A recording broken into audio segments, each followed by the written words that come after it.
What is going on, guys? Nate here today. As you can see, I'm back in the Jeep, and it's been roughly, I'd say, almost a week since I made the last video and since I had the Jeep out. And the reason for that is, if you haven't seen my last video or if you didn't watch the entire thing, as I was driving my Jeep last Friday, I completely lost my brakes. And it was a pretty life-changing experience, I guess you could call it. I was going about 30 miles an hour and came up to a red light behind a U-Haul truck, and he decided to stop for it because it was like just turning yellow. So he decided to stop for it, and I went to push on the brakes, put my foot to the floor, and I had absolutely no brakes. The e-brake didn't work, my regular brakes didn't work, so I slammed in first gear, and luckily I was able to go around him and basically roll to a stop because there was absolutely nothing that I could do. But luckily there was no accident, nobody got hurt, just got a little bit scared. But so we did find the issue, and as I had originally thought, it was the master cylinder. It wasn't leaking on the outside, but as we actually pulled the master cylinder off, we found that it was leaking pretty severely out the back of the master cylinder into the booster. So luckily we found it. Obviously, I mean, I can't really say luckily we found it in time because we didn't find it in time. But luckily nobody got hurt, nobody got, you know, none of the cars got damaged. So we do have a new master cylinder on there. The brakes work great. Also, I did adjust the parking brake, so I now have an emergency brake in case anything happens again. And also, I'm not sure if you'll be able to hear, but I now have a new power steering pump, so I don't have that horrible grinding noise, vibrating noise from the power steering pump. I hated that. I picked up power steering pump for, I don't know how much it was. It was pretty cheap, so I decided to just go ahead and do it. The only pain in the butt was trying to get the pulley off because this is actually a 74 and older Jeep power steering pump instead of a 79, which is what this is. And the 74 actually has a spindle on it that's threaded that the pulley goes onto, whereas the newer ones from like 79 and up actually have a bolt instead of, you know, a threaded spindle. So we found that out, but you may be able to hear my water pump start to squeal. Again, I mentioned that in the last video. It's not horrible, but it's starting to make a little bit of noise. And naturally, as soon as I get my power steering pump fixed and I get rid of that noise, another one starts. But I have to admit, I mean, I'm loving the Jeep so far. It's about 50 degrees outside right now. It was about, I think, in the 40s this morning, so it's pretty cool. And I have my heater on here, had it on, you know, low, and I'm comfortable as could be in here, you know. Everybody, you know, my dad and my uncles and everybody were saying, man, when you get a Jeep, you know, with the soft top, you're gonna be freezing your ass off in the winter, you know. And I have to admit, I mean, I know it's not that cold yet, it's only in the 40s, but it's pretty comfortable for me, and I love it. So anyway, that's kind of a little update on that. Interesting note on the power steering pump, when we took the old one off and actually dumped the fluid out, it was almost black. It was just so burnt up, and it was just disgusting. And we actually think that instead of power steering fluid, somebody actually poured transmission fluid in there, which would explain why some of the issues did occur. So that's quite unfortunate, but you know, it's a Ford power steering pump. I think it's a Ford power steering pump, but you know, that's what they're known for, is going out like that and just whining like that. So you know, luckily it was a cheap part, and so far the parts that have been going out on the Jeep, they're fairly inexpensive, you know, I'll give it that. The water pump right now, I'm not sure if you guys could hear it just a second ago, but it's starting to squeal pretty bad. And I've been watching my temperature gauge, and it's staying, you know, at normal temps. That's assuming the gauge works. But this week or next weekend sometime, I was going to swing by like AutoZone somewhere and just pick up a cheap temperature gauge and hook up the wire to that instead, so I'd be able to get an accurate actual temperature reading. Because for those of you who don't know, on CJs they basically have a C and an H, and you know, for cold and hot, so you really don't have an accurate temperature reading of how warm your Jeep's actually running. So I would like to pick up a temp gauge, and I'm not gonna, mount it anywhere. I'll probably just lay it on the floor, and this is temporary to see, what temperature I'm actually running at. Because I am curious, the Jeep usually, I mean, it's just above the sea, and I mean, I've never had an issue with it, but I mean, it's never really gotten up to half temperature, so whatever that may be. But I mean, it seems like it runs really cool. Now that I finally got rid of all the burnt antifreeze smell, because when we pulled the heater core out, or when we put the new one in, we had to pull off the radiator hose, and it poured radiator fluid everywhere.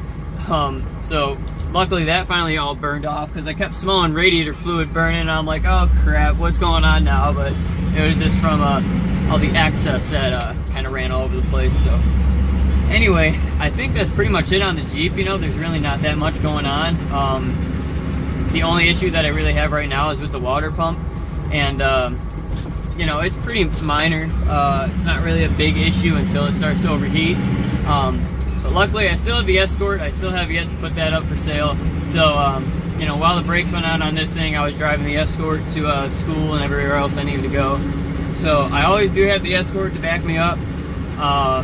And the one other thing that I am currently looking at for the Jeep is I would really like to get a spare tire for the Jeep. It's the Jeep thing, I mean, every Jeep's got to have a spare tire on the back, in my opinion. The only reason that I haven't done it yet is I really don't want to drill 4 holes into the back panel of my Jeep. The paint back there is just so perfect, and I really don't want to put 4 big holes in it. Because if I figure out, well, it doesn't work, or, maybe I just end up for some reason not liking the look of it, then I'm kind of screwed. So I am currently looking at some bumpers for an alternative. I'm looking at, tire carriers for the bumpers, and Morse 4x4, and I can't think of the other name of the one. I think it's 4-wheel drive, something like that. They have a really nice, it's a black steel bumper, and it has a tire carrier on it, but it's for TJ and YJ Jeeps. And my first initial thought was, well, it's basically just bolting up to the flat panel on the back of the Jeep, the original bumper of the Jeep, which is the frame, basically. And I was thinking, well, if it basically just mounts up to that, I mean, there should be no difference between a TJ, YJ, and a CJ from that standpoint. As I did a little bit more research, it turns out that I guess the frame dimensions are a little bit different. So I would like to look into that a little bit more, possibly, figure out how to make that work. I've seen where some people have made that work, but I guess it takes a lot of work and actually, cutting and fabricating to do that. So I need to look into it a little bit more in depth. But if that's an alternative, and I can do that fairly easily, I'd love to end up just putting a bumper on it with a spare tire carrier. That way I don't have to drill into anything. Plus I get a nicer bumper. Right now it does have a dual tube rear bumper on it, but the only problem is it's black, and I was actually looking at the stainless ones that are the tubular bumpers to get a matching front one and a rear one. But from what I've heard from the reviews, they're really like thin metal, and they're really cheap, and people are saying that if you get hit with one of those, it's gonna just crunch like a pop can, and I really don't know about that. I mean, if something bumps into me, or something like that were to happen, then that completely ruins not only the bumper, but it's just gonna go right through the bumper. So for those of you who haven't seen the other videos, I do have a I'm not sure the exact name of it for the brand name, but it has a dual tube rear bumper on the back, and it's a black one, and that's really nice quality. I think it's an older brand, because my dad said he had the same brand on his CJ, which was built back in the 80s. So it's an older bumper, but it's really thick, really nice steel, probably aluminum, I don't know. But the front one, it looks like it's actually just an original CJ front bumper, like a chrome one. I'm not sure if that's what originally came on these or not, but I mean, I really like it. It's pretty nice. But if I could, I'd like to do stainless tube bumpers on the front and back, but just for the price that you're paying, and then to get something cheap like that, I'm really not into it. And I'd personally rather get something with a tire carrier on it, you know, so I could have a spare tire. But the issue with the spare tire is also then, what tire do I get? Because as I mentioned in another previous video, I currently have 32 by 11.5s on here, and I think they're kind of old, because in the rain, if you you know, basically anytime you're starting off, the wheels will just spin like crazy. But when you come to a stop, this is the weird part. When I come to a stop, I've never had any issue so far where I've actually like slid as I'm stopping. So I'm not sure exactly what the issue is with that. I mean, the tires have a ton of tread on them. There are a couple plugs in the rear tires from where, you know, they drove over a nail or something. But I'm debating on whether, you know, if I do get a spare tire carrier for it, do I go with the tires that are on here right now, or do I go with a different tire all around? And I really don't want to spend the money, you know, for 5 brand new tires. And even at that, you know, if I were to get 5 new tires, you know, why not go bigger? And the issue with that is then I need a lift. So as you can see, you know, things just escalate really quickly here, and that's why I'm thinking, you know, I'm just dreaming, really. That's all I'm really doing here with my Jeep, is I'm just dreaming.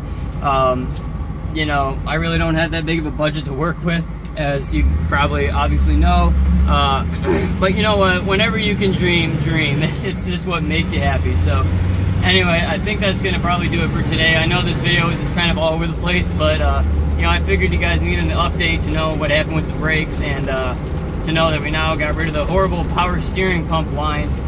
So that's fixed, and yeah, that's probably going to do it. So thank you guys for checking out this video. Thanks to everybody who has been subscribing to the channel and watching the videos. I really appreciate it. You know, when I started out the YouTube channel, I never expected anything like this, you know, 80 subscribers, and to a lot, that's really nothing. But, you know, for someone like me, that's pretty impressive, I think. So, again, thanks to everybody who's been supporting the channel, and for those of you who have not subscribed to the channel, definitely go ahead and subscribe. I have a little secret to tell you guys. I'm not going to quite leak it yet, but I will give you a hint, and it's that it is a major change to the channel and to our car world. So there's going to be a ginormous change coming to the channel here pretty soon, and like I said, I'm not sure when I'm going to leak it to you guys, but I'm not quite going to do it yet. I'm going to keep it hanging in there, so definitely go ahead and subscribe to the channel to figure out what it is when it does come out, and make sure you guys all have a safe day out there, and talk to you later.